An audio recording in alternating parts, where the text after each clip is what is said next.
सतगुरुदेव की जय। बंदी छोड़ कबीर परमेश्वर जी की जय। बंदी छोड़ गरीबदास जी महाराज जी की जय। स्वामी रामदेवानंद जी गुरु महाराज जी की जय हो।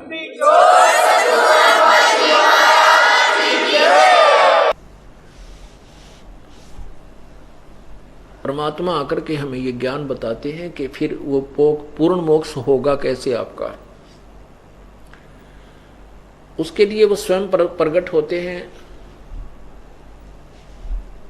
और पूर्ण मोक्ष मार्ग को अपने साधारण भाषा में, सिंपल लैंग्वेज में, कबीर वाणी में, कबीर ग्रह, कबीर वाणी में उच्चारण करके बोल बोल के सुनाते हैं।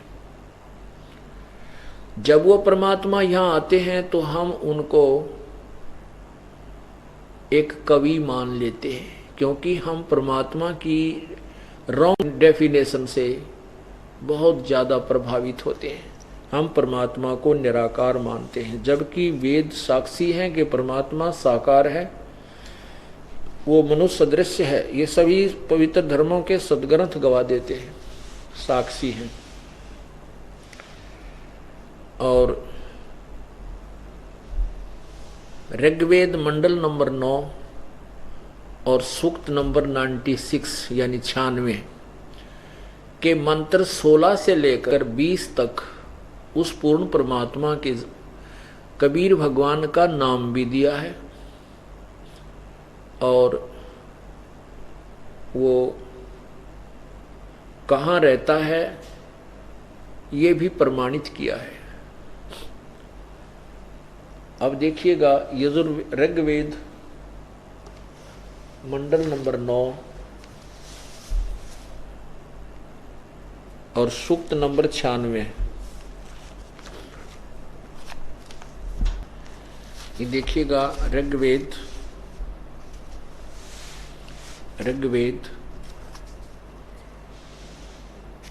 मंडल नंबर 9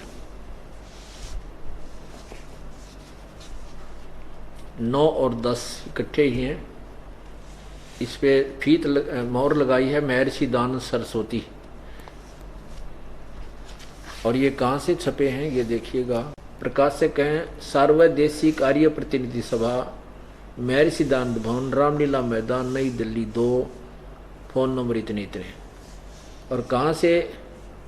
ऋग्वेद आर्य भाषा भाष्य महर्षि दानंद सरस्वती कृत। ये कहते हैं दानंद जी द्वारा की गया है, क्योंकि इसके नाम से ये व्यक्य गणे थे।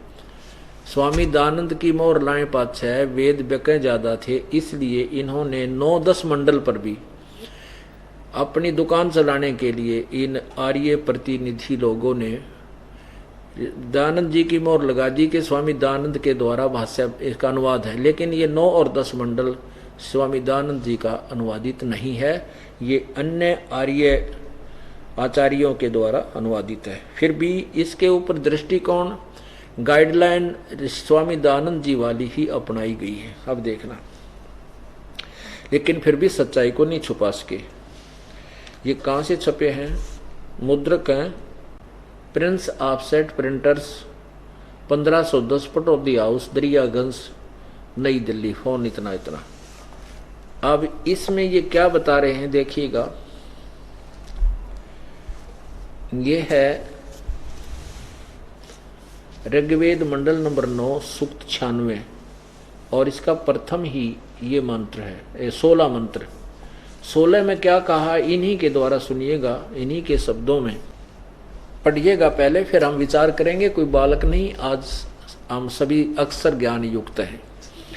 और संस्कृत और हिंदी ये देवनागरी लिपि है, आसानी से हम समझ सकते हैं और शब्दकोश हमारे पास है। देखना, ऋग्वेद मंडल नंबर 9 सूक्त 96 का मंत्र 16। इसमें क्या कहा इन्हीं के शब्दों में इन्होंने अनुवाद किया है। हे परमात्मना,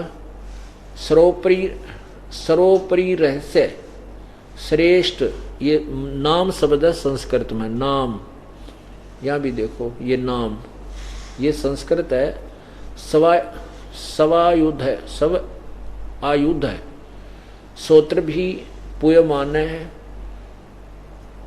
अर्ष गुह्यम चारु नाम, अभर्ष गुह्यम चारु नाम, अभिवाजम सप्तरीव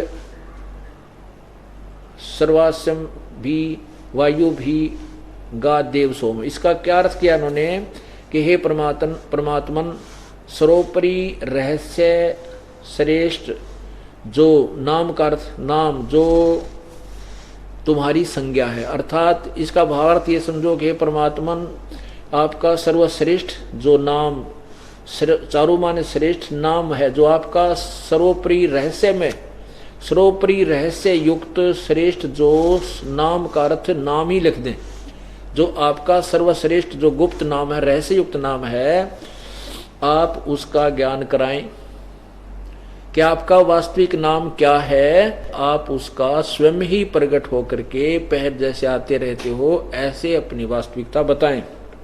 इसका अर्थ इन्होंने अनर्थ किया है, इसका अर्थ इस दास ने किया है। इसका अनुवाद है कि हे परमेश्वर आप सवायुध है, सब आयुध, आयुध माने शस्त्र, अपने उस तत्व ज्ञान रूपी शस्त्र युक्त उस अपने तत्व ज्ञान रूपी शस्त्र द्वारा आप अपने तत्व ज्ञान रूपी शस्त्र युक्त हैं, अर्थात आप ही इस अज्ञान रूपी अंधकार को खत्म नष्ट करने वाला वो शस्त्र आपके पास है तत्व ज्ञान। उस तत्व ज्ञान रूपी शस्त्र द्वारा पूयमान है। अब देखो इन्होंने पूयमान का अर्थ किया हुआ है कि पूजा के योग्य, जबकि पूयमान का अर्थ होता है मवाद। तो यहाँ है पूयमाने माने मवाद रूपी अज्ञान को काटें, समाप्त करें, नष्ट करें, निकाल लें। इस तो संसार को फोड़ा हो गया है, इस मवाद को काटें तथा स्तोत्र भी अपने उपासक को अपने गुह्यतम गुप्त सुखदायी अर्थात वास्तविक मोक्षदायक नाम, उस नाम का ज्ञान कराएं जो आपका वास्तविक जो नाम है, जिससे मोक्ष आपका वास्तविक नाम है और जिससे मोक्ष होता है, ज्ञान कराएं। हे अमर परमेश्वर आपके तत्व ज्ञान की लोकोक्ति गान की कानों को अति प्रिय लगने वाली श्रुति, अर्थात श्रुति प्राण जीवनदायिनी जो बहुत ही अति श्रेष्ठ है, उसका हमें उस अपनी अमृतवाणी का भी वो यथार्थ ज्ञान कराएं। इसका ये अर्थ है। अब ये 16वें मंत्र में ये कहा है कि आप अपने उस यथार्थ नाम का ज्ञान कराएं। आपका जो वास्तविक नाम है, जो गुप्त रहस्यमय नाम है, कि आपका कोई कुछ नाम बताता है, कोई कुछ बताता है, आपका वास्तविक नाम क्या है। तो इसमें स्पष्ट किया है कि वो कबीर नाम है उस परमात्मा का। कबीर, हम उसको कबीर बोल देते हैं, कबीर। ये देखना अध्याय ऋग्वेद मंडल नंबर 9 और सूक्त 96 यानी 96, ये देखना। ये 16वां आपने देखा। ये खुद कहते हैं परमात्मन सर्वोपरि रहस्य श्रेष्ठ नाम जो आपकी संज्ञा, यह लिखना है चाहिए कि जो आपका श्रेष्ठ नाम माने नाम है, आप उसका ज्ञान कराएं। बस दैट्स ऑल। इसमें उलझाने की आवश्यकता ही नहीं है। सीधा सार्थ बनता है कि आपका जो रहस्यमय गुप्त वो सबसे श्रेष्ठ नाम है, उसका ज्ञान कराएं। अब 17वें में वो ज्ञान कराया जा रहा है, देखना। इन्हीं के द्वारा अनुवादित शिशुम जज्ञानम। अब शिशुम, जब परमात्मा प्रकट होता है शिशु रूप धारण करता है, और वो शिशु रूप धारण करता है तो उसमें कुंवारी गायें उसका पालन पोषण करती हैं। ये देखना। अब ये क्योंकि उसी परमात्मा के विषय में ये सब चर्चा चल रही है, ये देखो ऋग्वेद मंडल नंबर 9 और सूक्त नंबर 1 और मंत्र नंबर ये 9 है। ये 9, इसमें क्या लिखा है कि इमम अभी इमम ये है। उस इमम माने उस, सोम माने सोम स्वभाव वाले, सोम माने परमात्मा लिखना था, सोमम, सोमम माने परमेश्वर, क्योंकि सोम माने सैकड़ों जगह इन्होंने लिखा है सोम माने परमात्मा, सोम माने परमात्मा। तो यहां उसी सोम की तरफ है। ये देखो अध्याय मंडल नंबर 9 के सूक्त 12 के और मंत्र नंबर 3 में इन्होंने अपने कर कमलों से सोम, आनंद का देने वाला सोम स्वभाव परमात्मा, यानी सोम माने परमात्मा। तो यहां हम ये देखो 12 के, यही 12 के 9 के मंत्र 12 सूक्त 12 में और मंत्र 8 में स्पष्ट किया है।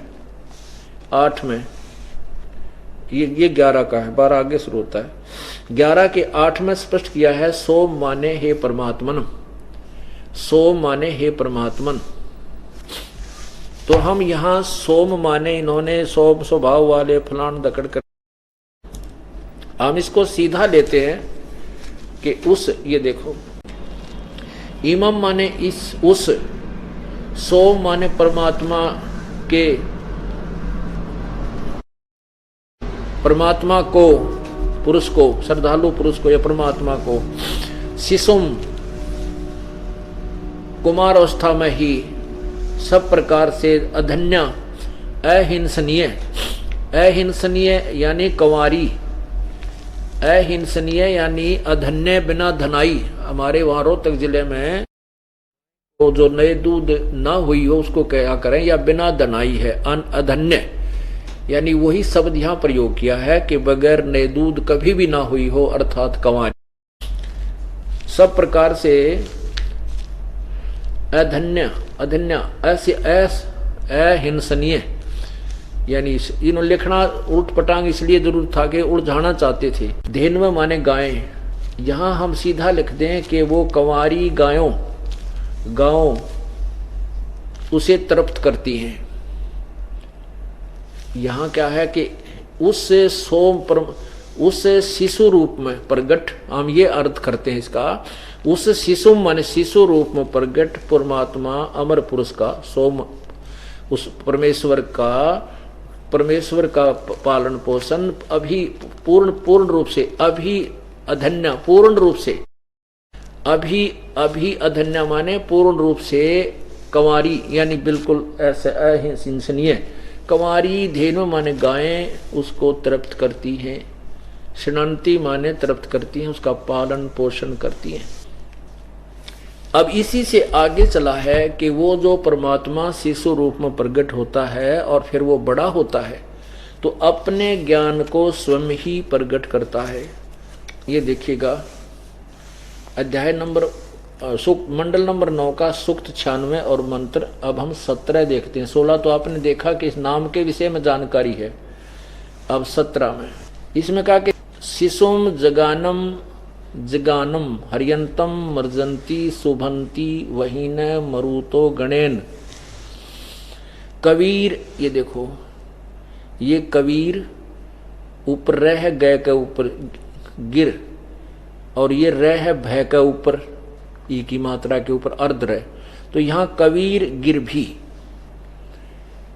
कावेना कबीर, ये अपसर्ग जो लगे इसको हम कबीर भी बोल सकते हैं, कबीर जैसे पुनर। तो ये कबीर संत सोम पवित्र अत्यति रेभन, यहां देखना इन्होंने क्या अर्थ किया है। शिशुम उस परमात्मा को जो सदा प्रगट है, ज्ञानम जो सदा प्रगट है, तो जो अत्यंत कमनीय है उसको उपासक लोग बुद्धि विषय करते हैं, उसकी स्तुति द्वारा उसके गुणों का वर्णन करते हैं, और विद्वान लोग उस गतिशील परमात्मा का गुणों के गणों द्वारा वर्णन करते हैं। और वह कवि लोग गिर भी, ये इन्होंने इसको दो भाग कर दिए, कबीर गिर भी।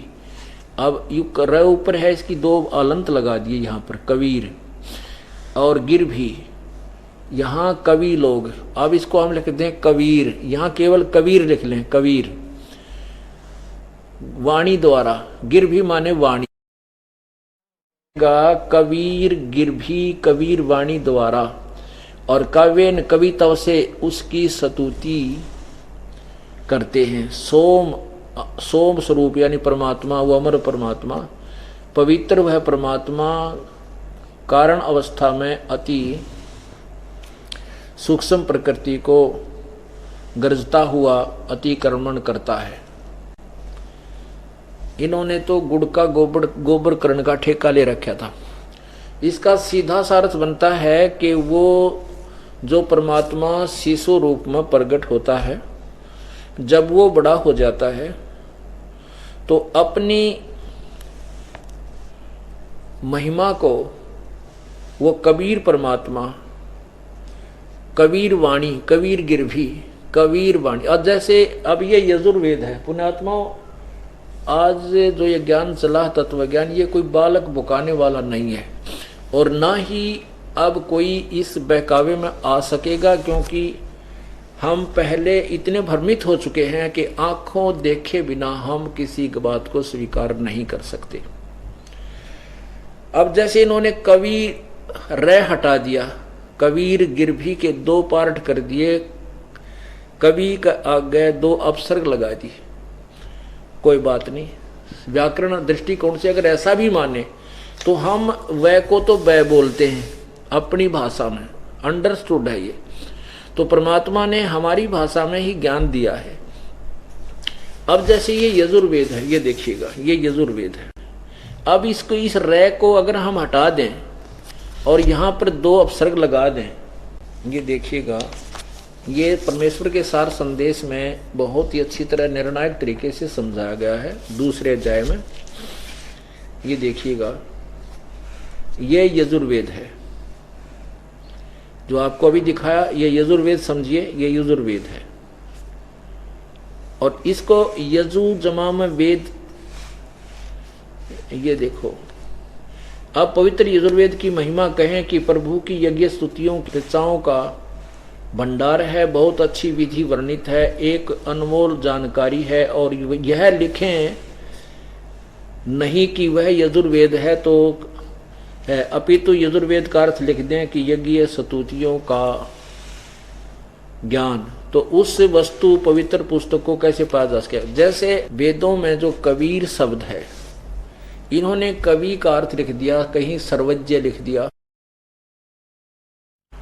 और अब कवि का अर्थ सर्वज्ञ नहीं हो सकता, क्योंकि अगर सर्वज्ञ है तो वो कवि नहीं, क्योंकि कवि सर्वज्ञ नहीं हो सकता, सर्वज्ञ भी परमात्मा ही हो सकता है।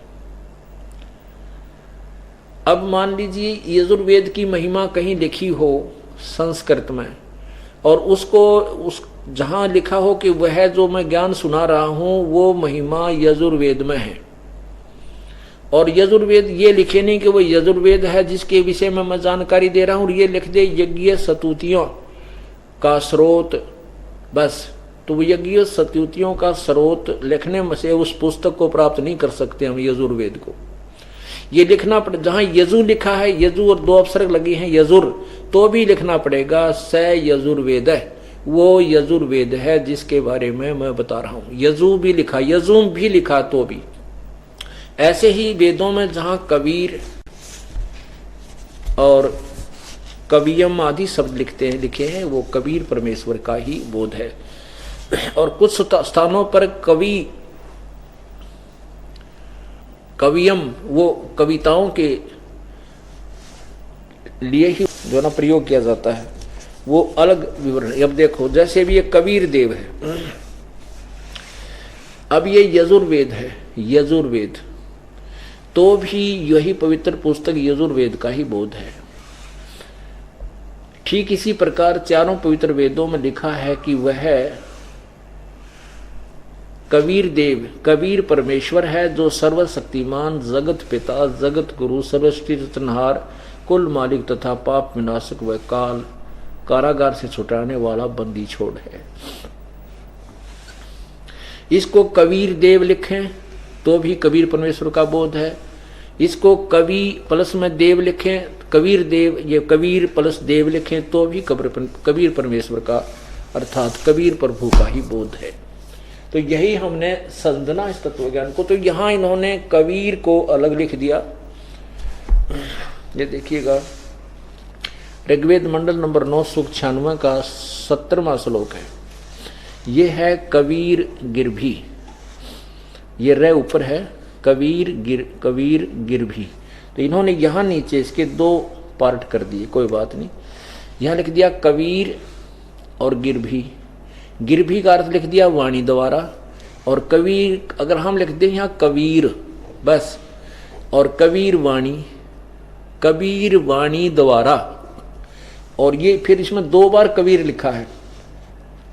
कबीर गिरभी कावेना कबीर, ये कबीर। संत सोम, वो अमर परमात्मा जो संत रूप में आता है, वो कबीर ही वास्तव में पूर्ण परमात्मा है, और वो अपनी कबीर गिरभी कबीर वाणी द्वारा कविताओं, कावेना माने कविताओं के माध्यम से अपनी महिमा, रेभन माने ऊंची आवाज में बोल बोल कर सुनाता है। जब वो परमात्मा शिशु रूप में प्रकट होता है, जब वो बड़ा होता है, अपनी महिमा कबीर वाणी के द्वारा, वो कबीर संत रूप में, वो अमर परमात्मा कबीर रूप में संत रूप में आता है, और अपनी महिमा को कबीर वाणी के द्वारा ऊंची आवाज में पवित्रता के साथ गरजता हुआ उच्चारण करता है। गरजता हुआ, बोलता हुआ, कहते हैं कहता हूँ कहीं जाते हूँ, कहूँ बजा के ढोल, श्वास जो खाली जाते है भाई 3 लोक का मोल। वेद प्रमाण करते हैं वो परमात्मा अपनी महिमा कविताओं के माध्यम से स्वयं ही आवाज लगा लगा कर बोलता है, कितना वो खड़ा होकर के, वो होता परमात्मा ही है। और अपनी महिमा को कविताओं के माध्यम द्वारा बोलना है, वो पद्य भाग में उच्चारण करने से वो कवि कहलाता है, कवि प्रसिद्ध हो जाता है, लेकिन वो होता है भगवान ही। आपने इसमें देखा ऋग्वेद मंडल नंबर 9 सूक्त 96 के मंत्र 17 में कि वो परमात्मा कबीर है, और वो कबीर परमात्मा संत रूप में प्रकट होता है, वो अमर पुरुषी होता है, और वो कबीर वाणी के द्वारा अपनी महिमा उच्चारण करके पवित्रता के साथ, निर्मलता के साथ, यानी बिल्कुल निर्णायक तरीके से बोलता है, कहता है। अब 18वें में और प्रमाण कर दिया वो कहाँ रहता है, और उस ऋषि कहो चाहे संत कहो, उस ऋषि यानी संत अर्थात उस ऋषि रूप में प्रकट, उस ऋषि कृत, क्योंकि परमात्मा जैसे अब संत महिमा ज्यादा है तो संत कहलाए, वो अन्य त्रेता सतयुग त्रेता द्वापर में उनको ऋषि सत्सुकृत, ऋषि करुणामय और ऋषि जो है मुनिंदर जी के नाम से पुकारा जाता था। तो कहते वो ऋषि, उस ऋषि कृत, उस ऋषि के द्वारा जो बोले गए, उच्चारण किए गए, वो वाणी बनाई गई, उनको उसके जो अनुयायी होते हैं उनके लिए वो बहुत प्यारी होती हैं।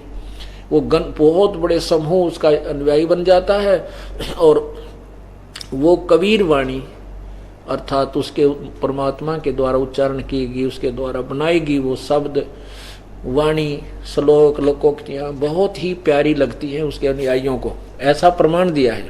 अभी आपने देखा मंडल नंबर 9 सूक्त 96 का मंत्र 17 आपने अच्छी तरह समझ लिया कि वो परमात्मा जो होता है, संस्कृत अच्छी तरह समझ में आएगी इनके अड़ंगा किए हुए ज्ञान से। कबीर गिरभी काव्यनाम कबीर संत सोम पवित्र अति अति अति अति रेभन। सोम माने अमर पुरुष, वो कबीर गिरघित शिशु ज्ञानम जानबूझकर प्रगट हुआ वो कबीर परमात्मा शिशु रूप में प्रगट बहुत ही शुद्धता के साथ अपने मरुतः विद्वान लोग यानी उसके जो अनुयायी जो होते हैं, मरुतः माने अनुयायी, बुद्धिमान लोग जो परमात्मा चाहते हैं तो वो उसकी महिमा गाते हैं। और वो वाणी जो है, वो जो वाणी परमात्मा अपने महिमा कबीर वाणी जो प्रकट करता है, उसको वो कबीर वाणी द्वारा अपनी महिमा प्रकट करता है और उसी के आधार से उसके जो बहुत बड़ा समूह अनुयायियों का उनकी महिमा सुनता है उसी के द्वारा। तो वो कबीर परमात्मा वो संत रूप में प्रकट अमर परमात्मा कबीर ही होता है। वो संत रूप में आता है यानी ऋषि रूप में वो परमात्मा ही होता है। अब 17वें में 18वें में कमाल कर दिया।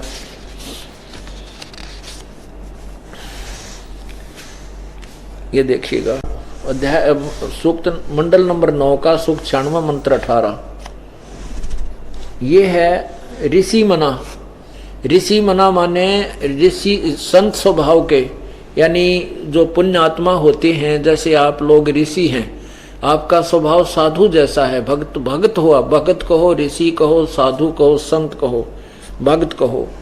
तो कहते हैं उस ऋषि मना ये ऋषिकृत, उस साधु स्वभाव के भक्तों को जो परमात्मा पाने की इच्छा करते हैं, और वो ऋषिकृत उस संत रूप में प्रगट और ऋषि रूप में प्रगट परमात्मा द्वारा लिखी गई जो उनकी सैंसरणित है, अर्थात असंख्य वाणियां जो होती हैं, वो कवि उसके कारण वो अपनी महिमा सुनाता है, इसलिए उसको कवि की पदवी दे दी जाती है। लोग उसे कवि कहने लग जाते हैं, लेकिन वो परमात्मा वो संत रूप में प्रगट वो परमात्मा पूर्ण ब्रह्म ही होता है। अब देखना ऋषि मना, ये 18वां श्लोक है, 18वां मंत्र, ऋग्वेद मंडल नंबर 9 सूक्त 96 का 18वां।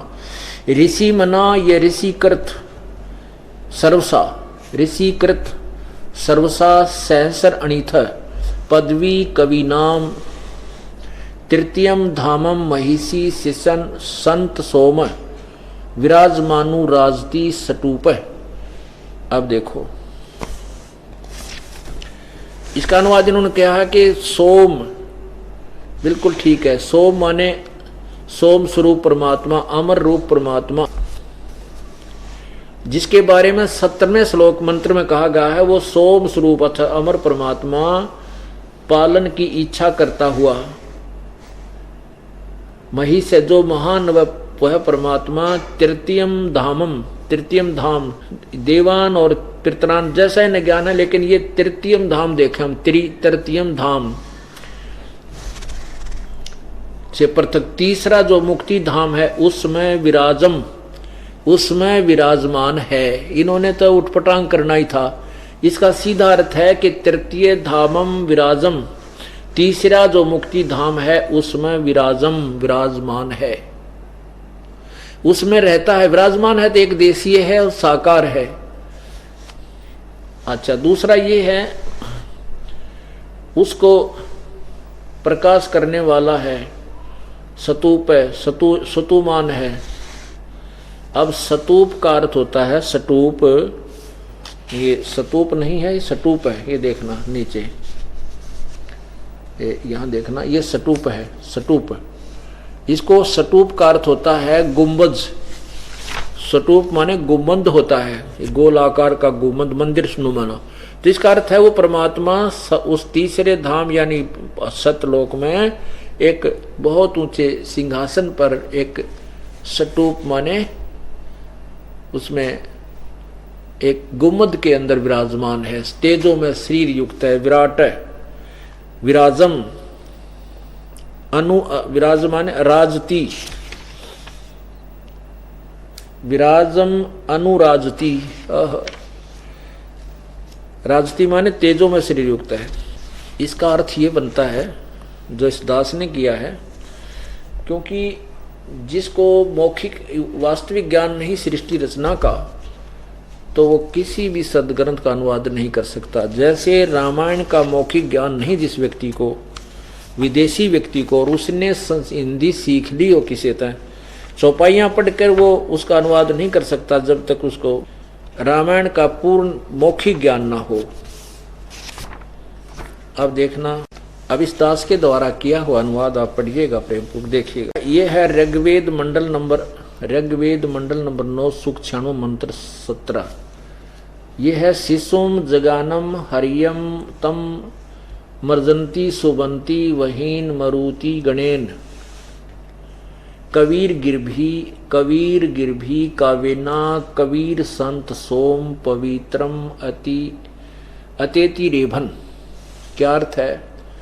पूर्ण परमात्मा हरे शिशुम मनुष्य के बच्चे के रूप में जगानम जानबूझकर प्रकट होता, अर्थात अपने तत्व ज्ञान को तम मन उस समय मर्जंती निर्मलता के साथ सुभंती उच्चारण करता है। वही ने प्रभु प्राप्ति की लगी विरह अग्नि वाले मृत्य माने भक्त, गणेन माने समूह, बहुत बड़े भक्त के समूह के लिए काव्यना कविताओं द्वारा, कविताओं से पवित्रम अति एति अत्यधिक वाणी निर्मलता के साथ कबीर वाणी। अब कबीर वाणी हम इसको कबीर वाणी लिखने लगे। कबीर वाणी द्वारा रेभन ऊंचे स्वर से संबोधन करके बोलता है। कबीर संत सोम, वह अमर पुरुष अर्थात सतपुरुष ही संत अर्थात ऋषि रूप में स्वयं कबीर देव ही होता है, परंतु उस परमात्मा को न पहचान कर उसे कवि कहने लगते। आगे प्रमाणित होता है अब 18वां श्लोक में। ये 18वां मंत्र है ऋग्वेद मंडल नंबर 9 सूक्त 96 मंत्र 18। इसकी संस्कृत देखिए। ऋषि मना ये ऋषि कृत सवरसा सहसरणिथ पदवी कवि नाम तृतीयम धाम महिषी सैसा संत सोम विराजमानु राजती सटूप। वेद बोलने वाला ब्रह्म कह रहा है कि यह जो पूर्ण परमात्मा विलक्षण बच्चे के रूप में आकर